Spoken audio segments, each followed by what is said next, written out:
The first mitzvah that has to do with the holiday of Sukkot is, of course, the Sukkah.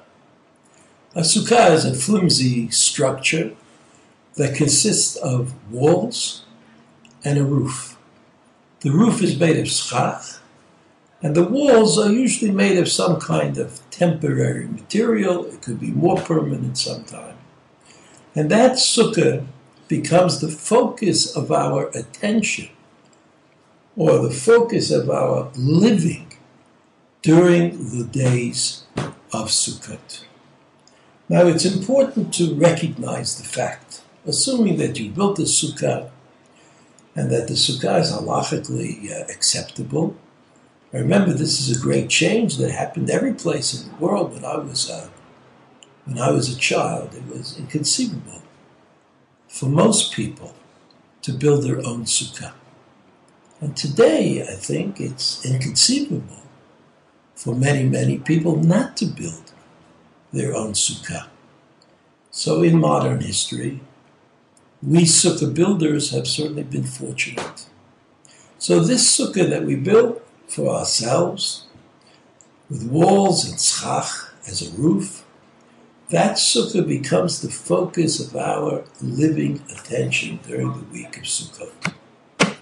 And by that I mean we eat, we sleep, we drink in the sukkah. We eat, we drink, we sleep, we do all of those things in the sukkah.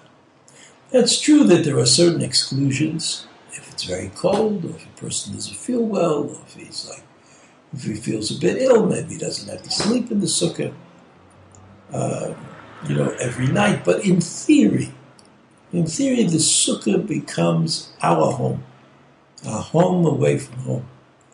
And even though the sukkah is usually built very close, in close proximity to our home, nevertheless, we are enjoined to leave our home and to go to the sukkah.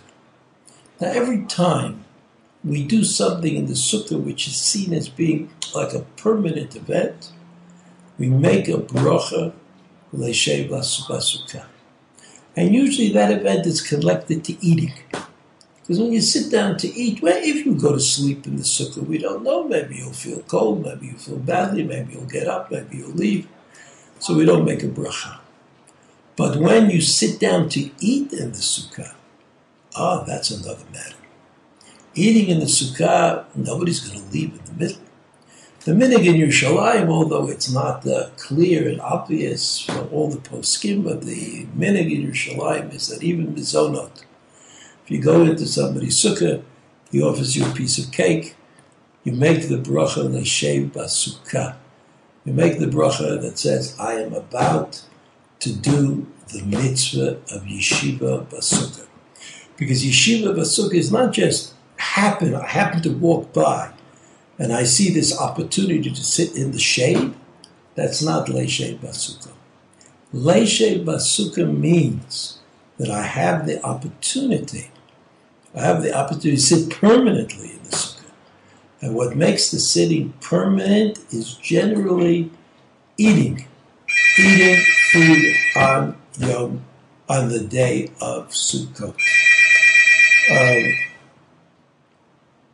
Also, it's important to remember that when we sit in the sukkah the first time, we also make a bracha. We make several brachas on the sukkah. One is l'shev b'sukkah, and the other is the bracha of Shechiyanu. The bracha of Shechiyanu applies to the day and to the mitzvot that I am doing on that day. So I say Shechiyanu when I sit in the sukkah, the first time I sit in the sukkah, just as I say Shechiyanu the first time that I take the lulav and the etrog.